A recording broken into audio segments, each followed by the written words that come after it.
আমি একটা ছোট্ট কবিতা লিখেছি, ছড়া, ছাত্রছাত্রীদের জন্য।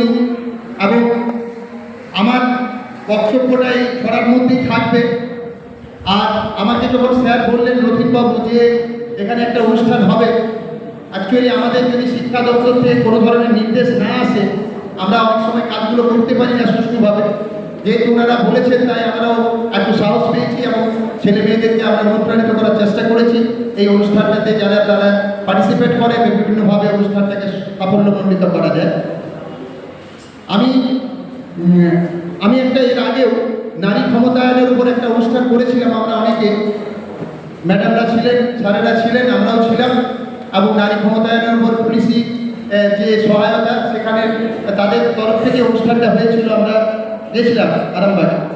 তো সেখানেও আমরা এই ধরনের অনুষ্ঠানগুলো করেছিলাম আপনাদেরকে, যেগুলো প্রেজেন্ট করা হচ্ছে এখানে। আর তার সাথে সাথে আমরা ছাত্রছাত্রীকে সারা বছর ধরে এই ধরনের একটা করে সচেতনতা শিবির করি। আমরা প্রাথমিকভাবে প্রেয়ার লাইনে ছাত্রছাত্রীদের বোঝাই, বলি যে এইভাবে হারিয়ে যাওয়া চলবে না, এইভাবে নিখোঁজ হয়ে যাওয়া যাবে না, নিখোঁজ হতে গেলে এইভাবে হওয়া যায় না।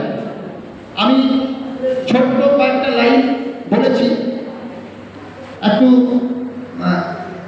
মাথা হাসি চাপা কান্না আর আমরা মানছি না, বদ্ধ ঘরে যন্ত্র হয়ে টুকরে টুকরে কাঁদছি না, রাস্তাঘাটে প্রলোভনে আত্মধরা দিচ্ছি না, হাত বাড়ালেই হাতটি ধরে তোমার কাছে যাচ্ছি না, বাবা মায়ের স্বপ্নগুলো আঁকড়ে ধরে বাঁচতে চাই, অল্প সুখেই সুখী আমি, বেশি আশা করতে নেই।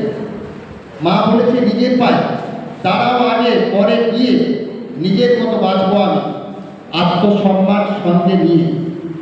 আজকে আমি শপথ নিলাম গুরুজনের সম্মুখে, তোমার কথায় নিখোঁজ হয়ে দুঃখ দেব না মার বুকে।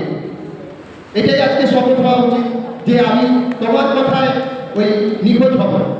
আমি নিজের কথাতে নিখোঁজ হতে পারি, সেই নিখোঁজটা একটা অন্য ধরনের নিখোঁজ, যে সেটা হচ্ছে আমি বড় হব, অনেক বড় হব, অনেক জায়গায় এগিয়ে যাবো, অনেক দূরে এগিয়ে যাবো, সেগুলো হতে পারে। কিন্তু ওই 18 বছরের নিচে বিয়ে করে নেওয়া